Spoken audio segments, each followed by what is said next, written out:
गंगा एठी गंगा नदीटे नुहे नारीटीए। से सर्वंशः शांतिप्रिय। तार मोहनीय गुण रे आज से समस्तंकर प्रियपात्री हो पारिछि। सासू ससुर स्वामी बंधु परिजन समस्ते तार प्रशंसार सतमुख। सत्य होउछि ता पई ठाकुर, त्याग होउछि ता जीवन व्रत। खाली गुण रे नुहे रूपरे भी से खूब सुंदर। देखिबाकू गोटिए चाउଳରେ गढ़ा, देहटी तार चंपा फूलर रंग परी। कथाटी खूब धीर और मधुर। लाल ओठ सांगकू हस हस मुहटा गोटे सत्य प्रस्फुटित पद्मपुष्प परी। कामधंदारे केही सरी हेबेनी। पाठशाठ दी अक्षर पढ़िछि, रूप जेमिति गुण भी सेमिति। सेथिपई तो गाँटा जाकर लोक ताकू सुना बोहू गंगा बोली कहती। गंगार बाहाघर को आज 5 वर्ष पूरिला। यही 5 वर्ष तार संसार बेस हस खुशी कटि जाइछि। परिवार कहले सासू ससुर स्वामी और से निजे मिसी 4 जन। बापा मांगठू बड़ी सासू ससुर पाइछि, देवतांगठू बड़ी स्वामी पाइछि। गाँ भूई साही पड़िशा स्नेह श्रद्धारे ताकू निजर करछंती। घर कहले नुआणिया चाल घर 2 बखरा। पैतृक संपत्ति हिसाब रे केउ बाप अजामलर जमी माणटिए थिला। गंगार स्वामी सागर पारिला दिनु आउ 1.5 माण जमी किणिछि। जमीरु जहा मिले वर्ष जाकर खाइबा होई जाए। सागरटा भी भारी भल पिला। अलसुआ होई घरे बसिबा तार जातकरे नाही। बापा तार परिवार लोक होइतिबारु जमी बाड़ी तांका दायित्व रे छाड़ी से सुदूर आंध्र प्रदेश जाइछि केउ एक होटेल रे काम करिबाकू। खाई पी की भल 2 पैसा रोजगार करुछि, जेउथिरे तार परिवार बेस आनंद रे चली जाउछि। सागर सिना घरठू दूर रे अछि, हेले गंगा घरटाकू बेस सुरुखुरी रे चलै नेउछि। सकाळु संजा पर्यंत सासू ससुरंक सेवा, बंधुबांधवक कथा, गाई बलदंक दायित्व, घरटा जाकर सबु काम से एकुटिया करुछि। सेथिपई तो तार किछि अभियोग नाही कि मन दुख भी नाही। हेले कौन गंगा आज अंधार घरटारे नीरव नारी मूर्तिटिए परि चुपचाप बसिछि काहींकि? दिन जाक तो बेस सतेज थिला। हसी हसी घरटा जाकर सबु काम करुथिला। संध्या पर सासू ससुर खाई पी शोइबाकू गलेनी। राति भी अनेक हेलानी। द्वितीय जह्नटा केते बेलु आकाश रे बुड़ी गलानी। बेले बेले केउंटी केमिति बुला कुकुर गुड़िकार भोकिला शब्द को छाड़ी देले बाहर सबु प्राय सुनसान। हेले गंगा आज चुपचाप बसिछि काहींकि? आखिरे तार निद नाही। ताहेले से कोन किछि भाबुछि? भावना भितरे ता आखिरु केतेबेले 2 टपा लुह झरी पड़िछि से निजे भी जानिनी। हठात सासूंको डाकरे से प्रकृतिस्थ हेला। आलो माँ गंगा, आज कौन शोइनु कि? घरर कबाटटा देनु जे गलु टिके गुहाल गाईटी को देखी आसबू।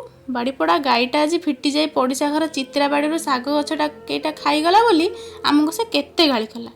मो बोऊ नाहरे अनेक कथा कहला। माँ गंगा, से कथा गुड़ा जमा धरबुनु। तू तो जानिछु ता पार्टीटा भारी खर।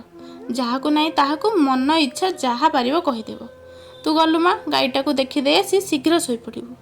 आखिरु लुह पोछु पोछु गंगा कहला, हाँ बोऊ मने नथिला, कबाटटा देइनी। मु एबे जाउछि, गाई को देखी आसला पर कबाटटा दे शोइबी। गंगा गुहाल रे गाईटा को देखी आसी खटटारे शोइबाकू चेष्टा कला, हेले आखि को तार निद आसुनी। से कौन करिवो? पुणी उठी खटटारे आउजी पड़ी पड़िशा घर चित्रा भाउजंक कथा भाबी चलिला। सतरे चित्रा भाउज आज केते बड़ कथाटे कहले, हेले मोर थिरे दोष कौन? मु चाहिले बा कौन करि परिबी? तांकर सही पदिए कथा बारंबार मने पड़ी जाउछि। बहुटा जेमिति बांझ अलक्षणी, गाईटा भी सेमिति बांझ अलक्षणी। सकाळु सकाळु एमानंक मुह चाहिए सबु शुभ बिगड़ी जीव। देखुन पगा छिंडेकी गाईटा मोर बाड़ीटा जाकर शाग खाई देछि। गाई सिना तांक शाग खाईगला, हेले मु कौन करथिली? मु तो केबे काहारी क्षति करिनी, काहार अमंगल चिंता करिनी, कि काहाको कष्ट होला भली केबे किछि कहिनी। ताहले मते काहेकि सब शुणिबाकू पड़ुछि? सबु झीवंकर जीवन में गोटे स्वप्न थाए। प्रथमतः से मथारे सिंदूर और हाथ शंखा नहीं बहु वेश साजिब। द्वितीयतः ता गर्भरु संतान को जन्म दे माँ डाक शुणिब। हेले मु कौन करिवि? मो भाग्य तो नहीं। मु कौन चाहूनी मो कोल को पिलाटी आसु, ता माँ माँ डाकरे मो मातृत्व पूरी उठू, मो नारी जीवन रे पूर्णता आसु। हे भगवान, तुमे कौन सतरे एते निष्ठुर? मो आकुल प्रार्थना कौन तुम कान को शुभुनी?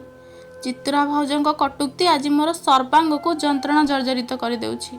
असह्य दुख एवं ग्लानि रे मु कौन करिवि? किछि चिंता भी करि पारुनी। ताहाले कौन शेष रे मते ना ना मु ए कौन चिंता करुछि? एपरि विकृत मानसिकता मते त्याग करबाकू पड़िबो, धैर्य धरिबाकू पड़िबो। ए सामान्य कथारे भांगी पड़ले चलिबनी। ମୁଁ ଅନେକ ଶାସ୍ତ୍ର ପୁରାଣ ପଢ଼ିଛି, ଅନେକ ଭାରତୀୟ ନାରୀ ଚରିତ୍ରକୁ ଜାଣିଛି।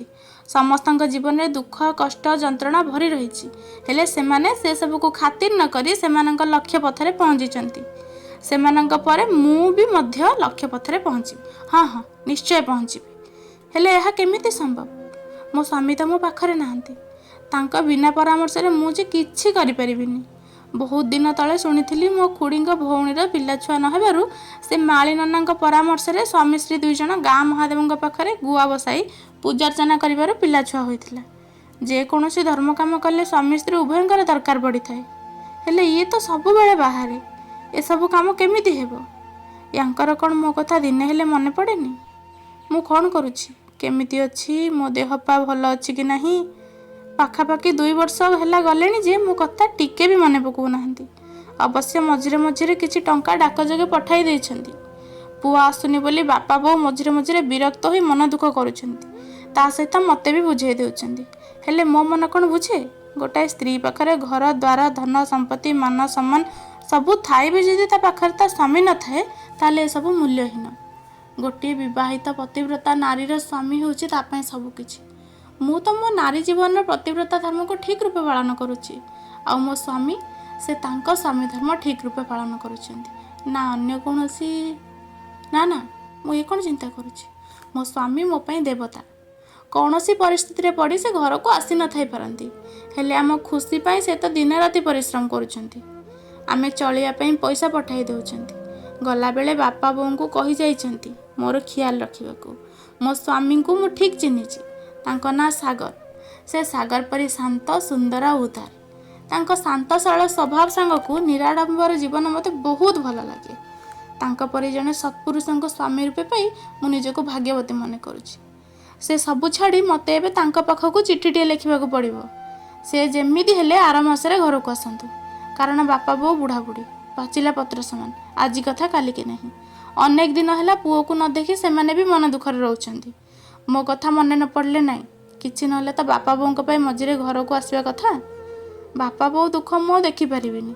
ଏବେ ତ ମୋତେ ତାଙ୍କ ପାଖକୁ ଚିଠି ଲେଖିବାକୁ ପଡ଼ିବ। ମିଞ୍ଜି ମିଞ୍ଜି ଜଳୁଥିବା ଲଣ୍ଠନ ଆଲୁଅଟିକୁ ଟିକେ ତେଜି ଦେଇ ଗଙ୍ଗା ଚିଠି ଲେଖିବା ଆରମ୍ଭ କଲା। ହେ ମୋର ପ୍ରାଣର ଦେବତା, ବହୁ ଦୂରରେ ଥାଇ ମୋର ବିନମ୍ର ପ୍ରଣାମ ଗ୍ରହଣ କରିବେ।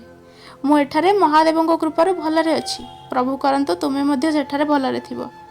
ଯିବାର ଅନେକ ଦିନ ହୋଇଗଲାଣି, ଚିଠି ଖଣ୍ଡେ ଦେଲ ନାହିଁ। ବାପା ବୋଉଙ୍କ ବୟସ ହୋଇଗଲାଣି, ସେ ଆଉ ବିଶେଷ କାମ କରିପାରୁନାହାନ୍ତି। ବାର୍ଦ୍ଧକ୍ୟବଶତଃ କେବେ କେବେ ତାଙ୍କ ଦେହ ମଧ୍ୟ ଅସୁସ୍ଥ ରହୁଛି। ତୁମକୁ ସବୁବେଳେ ମନେ ପକାଇ ମନ ଦୁଃଖ କରୁଛନ୍ତି। ବନ୍ଧୁବାନ୍ଧବ ସମସ୍ତେ ତୁମକୁ ଖୋଜୁଛନ୍ତି। ଗାଁରେ ଥିବା ତୁମର ସବୁ ସାଙ୍ଗସାଥି ତୁମେ କେବେ ଆସିବ ବୋଲି ପଚାରୁଛନ୍ତି। ଏ ବର୍ଷ ବିଲରେ ଭଲ ଧାନ ଫସଲ ହୋଇଛି।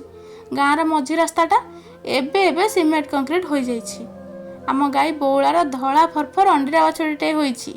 ବାଡ଼ି ଅଗଣାରେ ତୁମେ ଲଗାଇଥିବା ଚମ୍ପା ଗଛଟାରେ ଏ ବର୍ଷ ଫୁଲ ଫୁଟିବା ଆରମ୍ଭ କରିଛି। ଆଉ ଗୋଟିଏ କଥା ଜାଣିଛ? ତୁମେ ଶୁଣିଲେ ନା ଭାରି ଖୁସି ହେବ। ତୁମ ସାଙ୍ଗ ଅଦେଇର ଏବେ ଗୋଟିଏ ପୁଅ ହୋଇଛି। ଦେଖିବାକୁ ଭାରି ଗୁଲଗଲିଆ, ଗୋରା ତକ୍ ତକ୍ ରଙ୍ଗ। ଦେଖିଲେ ପେଟ ପୁରି ଯାଉଛି। ତୁମେ ଆସିଲେ ତାକୁ ଟିକେ ଯାଇ ଦେଖି ଆସିବ। ଆସନ୍ତା ମାସରେ ମାଉସୀଙ୍କର ଝିଅ ବାହାଘର। ମାଉସୀ କହୁଥିଲେ ତୁମକୁ ଯେକୌଣସି ମତେ ବାହାରକୁ ଆସିବାକୁ ପଡ଼ିବ।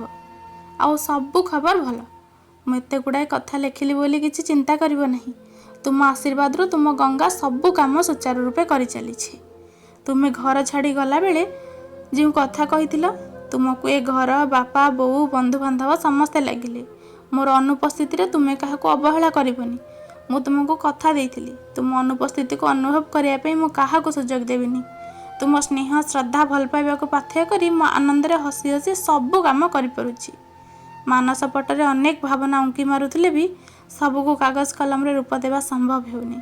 ରାତି କେତେ ହେଲାଣି ଜାଣିନି, ଆଖି ମାଡ଼ି ମାଡ଼ି ପଡ଼ୁଛି। ଆଉ ବିଶେଷ କିଛି ଲେଖିପାରୁନି। ରହୁଛି।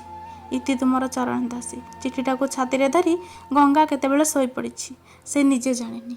ଅପେକ୍ଷା ରହିଲା ସାଗରର ଉତ୍ତର।